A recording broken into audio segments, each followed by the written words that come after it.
जब आप क्रिकेट खेलते थे तो आपको क्या कहा जाता था? मैं नहीं कह रहा, अल्लाह की कसम मैं नहीं कह रहा, प्ले बॉय इमेज मेरा था। या तो साल में ही ख्वाब में कभी कोई खातून अगर नजर आ जाए तो आ जाए, वरना अल्लाह माफ करे हमारे तो नामा अमाल में स्याही ही स्याही है। प्ले बॉय इमेज किसका था? क्रिकेट की दुनिया में कौन सबसे ज्यादा रंगीन और संगीन मिजाज था? ये एमक्यूएम वाले कराची में सड़कें पोतते फिर रहे थे। आपकी रंगीन और संगीन रातों के जुर्म की सारी कहानियां वो कराची में पहले ही पेल चुके हैं, सबको सब पता है, सबको सब पता है। आप कहते हैं कि नवाज शरीफ ने मुल्क से भागने के लिए बीमारी की ऐसी एक्टिंग की कि उसे ऑस्कर मिलना चाहिए। बिल्कुल मिलना चाहिए, सानू की दे दो यार। लेकिन फिर आपको भी मजबूरी का, बेबसी का, झूठ का, दरोगगोई का, बहानेबाजी का नोबेल प्राइज मिलना चाहिए। नवाज शरीफ ने एक्टिंग की और आप दूध पीते बच्चे थे, आप बिब पहनते हैं, रोटी को आप चूची कहते हैं, पानी को मम्मम कहते हैं, दूध को दुद्धू कहते हैं, आपको जो है वो पालने में पाला जा रहा है। ऐसा ही है। आपको नहीं समझ में आ रहा था कि बारात कहां जा रही है? 70 साल के हो गए, खुदा का खौफ करें यार, 70 साल तक बुरा। अब आप बूढ़े हैं, यूथियों ने आपको जवान बना रखा है, लेकिन आप बूढ़े हैं। और आप बूढ़े होकर के अगर झूठ बोल रहे हैं, फ्रॉड कर रहे हैं, तो यह आप गलत कर रहे हैं। अल्लाह और उसके रसूल के बताए हुए कानून के मुताबिक कह रहा हूं।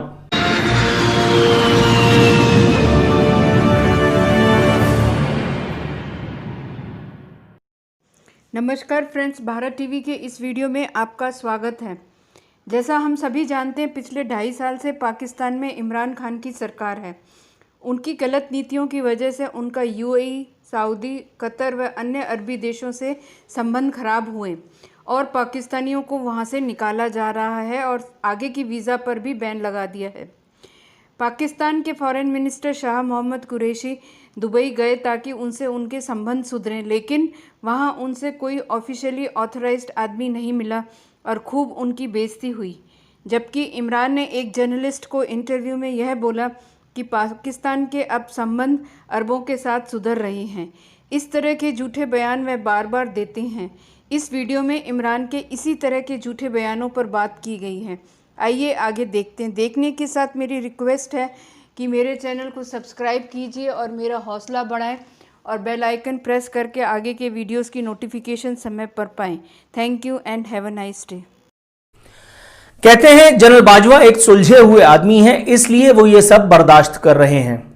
कोई और होता तो बहुत रिएक्शन आता, क्योंकि फौज में गुस्सा तो है। वक्त का वजीर आजम ये बात कर रहा है। क्या आपको इस पूरे स्टेटमेंट से, इन तमाम जुमलों को सुनने के बाद ये महसूस हो रहा है कि ये वक्त का वजीर आजम हाकिम वक्त वालिए नाम नेहाद बिला वजह का मदीना बात कर रहा है, और वो भी अपने सेपा सालार जो उसका मातहत है उसके बारे में? नहीं ना, मुझे भी ऐसा नहीं लग रहा, मुझे भी ऐसा नहीं लग रहा। जनरल बाजवा को कोई एतराज नहीं है जब वो चुप करके ये सब कुछ बर्दाश्त कर रहे हैं। इसका मतलब है कि चोर की दाढ़ी में तिनका नहीं है, इसका मतलब उनका जमीर मुतमईन है, इसका मतलब है अपोजिशन जो कह रही है उसको कह लेने दीजिए। आपको कोई जरूरत ही नहीं है कीचड़ में पत्थर मारने की। बुनियादी बात है अकल की, 2 और 2 4 की तरह। आप क्यों भुदक रहे हैं? आप इस मुल्क के वजीर आजम हैं या जनरल बाजवा के पीआर हो? और अगर जनरल बाजवा को कोई तस्हीह, कोई तरदीद, कोई तनकीद कुछ करना मकसूद होती तो उसके लिए आईएसपीआर मौजूद है। वक्त का वजीर आजम बिला वजह बैठ करके एक अपने चमचागिरी वाले चैनल पे एक चमचागिर को इंटरव्यू देते हुए ये सब बातें क्यों कह रहा है? क्या आपसे किसी ने फरमाइश की थी? क्या जनरल बाजवा ने आपसे कहा था कि इमरान जाओ जाकर के ये बातें करो? मुझे यकीन है ऐसा नहीं है। तो फिर आप क्यों बिला वजह ये पंगे लेते फिर रहे हैं? फौज में गुस्सा है, ये बात तो कोर कमांडर से इजलास में पता चल गई होगी, और अगर ऐसा है तो आईएसपीआर की रिलीज आ जानी चाहिए थी। आपको क्या जरूरत पड़ी है? आप क्या आईएसपीआर में मुलाजिम हैं या आप इस मुल्क के हाकिम हैं जो कि बताया गया है हमें?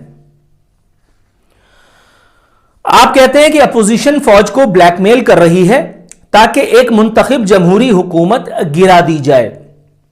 फौज पर प्रेशर डाल रहे हैं ताकि एक डेमोक्रेटिकली गवर्नमेंट को हटा दो। यह सीधा सीधा गद्दारी का केस है, इस पर आर्टिकल 6 लगता है। लेकिन कितने मजे की बात है कि हमारे इदारों ने कितना जबरदस्त इंसाफ किया है कि यही सब हरकतें करने की पादाश में आपको बजाय गद्दारी का मुकदमा चलाने के, बजाय आर्टिकल 6 के निफाज के, आपको मुल्क का वजीर आजम प्रधानमंत्री बना दिया। है ना मजे की बात? है ना मजे की बात? यही सब कुछ आपने भी किया था। नवाज शरीफ भी वोट लेकर के आया था 2-400 ही सही, वो भी एक मुंतखब जमहूरी हुकूमत थी। उसको भी आपने इसी तरह से गिराया था। उस वक्त भी आपने फौज पर इसी तरह से प्रेशर डाला था जिस तरह से आज की अपोजिशन कर रही है। अपोजिशन का तो काम ही यही होता है, करने दें। अगर आप अपने में मजबूत हैं तो करने दें। अगर आप लोगों के कुलूब को, उनके अजहान को मुसख्खर किए हुए हैं, अगर आपने गुड गवर्नेंस के दरिया बहा दिए तो आपको क्या परवाह, करने दो, बकने दो। आप कह रहे हैं कि उन पर गद्दारी का मुकदमा लगाओ। भाई पार्लियामेंट हमला केस में आपको जब बरी कर दिया अदालत ने, आप पर कोई मुकदमा नहीं चला। उधर आरिफ अलवी जो है वो उनको सदर होने की वजह से उनको बचत का घर मिल गया, उनको जो इस्तिस्ना मिल गया। अंधी लगी है क्या? आरिफ अलवी और आप मामे लगे हैं पाकिस्तान के। आप दोनों जो कुछ करें वो जायज है, और कोई और भी कुछ भी करे तो वो गद्दारी है। अंधी लगाई हुई है क्या? ये पाकिस्तान है, ये इमरानिस्तान है। सबको बेवकूफ समझा हुआ है क्या? सबको अपने जैसे एंकर समझा हुआ है क्या? मजीद फरमाते हैं, यार ये बड़े मजे का है भाई, बहुत। अगर मैं नवाज शरीफ और जरदारी को एनआरओ दूं तो अल्लाह को क्या मुंह दिखाऊंगा? ये अच्छा है खान साहब, आई लव यू। अल्लाह को क्या मुंह दिखाऊंगा? अच्छा, वैसे और बहुत सारे अमाल हैं जिस पर अल्लाह की पकड़ का डर होना चाहिए था। क्रिकेट की दुनिया में सबसे आगे है वो कौन, समझ रहे हैं ना आप? जब आप क्रिकेट खेलते थे तो आपको क्या कहा जाता था? मैं नहीं कह रहा, अल्लाह की कसम मैं नहीं कह रहा, प्ले बॉय इमेज मेरा था। या तो साल में ही ख्वाब में कभी कोई खातून अगर नजर आ जाए तो आ जाए, वरना अल्लाह माफ करे हमारे तो नामा अमाल में स्याही ही स्याही है। प्ले बॉय इमेज किसका था? क्रिकेट की दुनिया में कौन सबसे ज्यादा रंगीन और संगीन मिजाज था? किस पर वो अपोजिशन आज भी, हालांकि मुझे यकीन है कि अपोजिशन फ्रॉड करती है, झूठ बोलती है, पूरी दुनिया गलत हो सकती है, मगर मेरे खान साहब बिल्कुल एक आर्टिकल जिसको कहते हैं ना कि आइन के 61-62 पर, जिसको कहते हैं कि फायज एक सादिक इन्वर्टेड कॉमाज में और अमीन इन्वर्टेड कॉमाज क्लोज हैं। लेकिन वो सब सीता वाइट, और वो बाबर गौरी ने बताया था, ये एमक्यूएम वाले कराची में सड़कें पोतते फिर रहे थे। आपकी रंगीन और संगीन रातों के जुर्म की सारी कहानियां वो कराची में पहले ही पेल चुके हैं, सबको सब पता है, सबको सब पता है। आप कह रहे हैं अल्लाह को क्या मुंह दिखाऊंगा? अच्छी बात है, लेकिन बहुत देर में ख्याल आया। दूसरी बात, और बहुत सारे अमाल भी हैं ना, और बहुत सारे अमाल भी हैं। आपने झूठ बोला, झूठ का वर्ल्ड कप, अगर सिराजुल हक साहब की जुबानी बयान करूं, हालांकि मैं भी यही कहना चाहता हूं, लेकिन उनके कंधे पर के चला देता हूं कि अगर झूठ का वर्ल्ड कप कोई दुनिया में ले जा सकता था तो वो आप हैं। इतने टैलेंटेड, हाईली टैलेंटेड आप ही हो सकते हैं और कोई भी नहीं। आपने कहा कि यह रियासत मदीना बनेगी, यह रियासत कूफा बनकर के रह गई। आपने कहा कि यहां अमीर और गरीब के लिए यकसा कानून होगा। यहां अल्हम्दुलिल्लाह अमीर के लिए एक अलग कानून है और गरीब के लिए तो कानून है ही नहीं। आपने कहा कि यहां शेर और बकरी एक ही घाट पर पानी पिएंगे। यहां सारे शेरों को आपने उठा करके इधर उधर कर दिया, और जितनी बकरियां थी उन सबको आपने अपने साथ लेकर के और उनको पीटीआई का मफलर पहना करके उन सबको अपने दामन में समेट लिया। आप कहा करते थे कि दजला के किनारे अगर कोई कुत्ता प्यास से मर गया, भूख से, प्यास से, तो उमर उसका जिम्मेदार होगा। ये कह कह के आप इख्तिदार में आए थे। आपके दौरे इख्तिदार में साने साहिवाल हुआ, उन मासूम बच्चों को आपने पैसा देकर के चुप करा दिया। उसके बाद कराची में एक तैयारे के हादसे में, मैं 51वीं दफा 52वीं दफा बल्कि कह रहा हूं, 52nd टाइम ये बात कर रहा हूं, कराची में आपकी रियाया 100 आदमी तैयारा गिरा और आप अपनी अहलिया के साथ पिकनिक मनाने के लिए नतिया गली गए थे।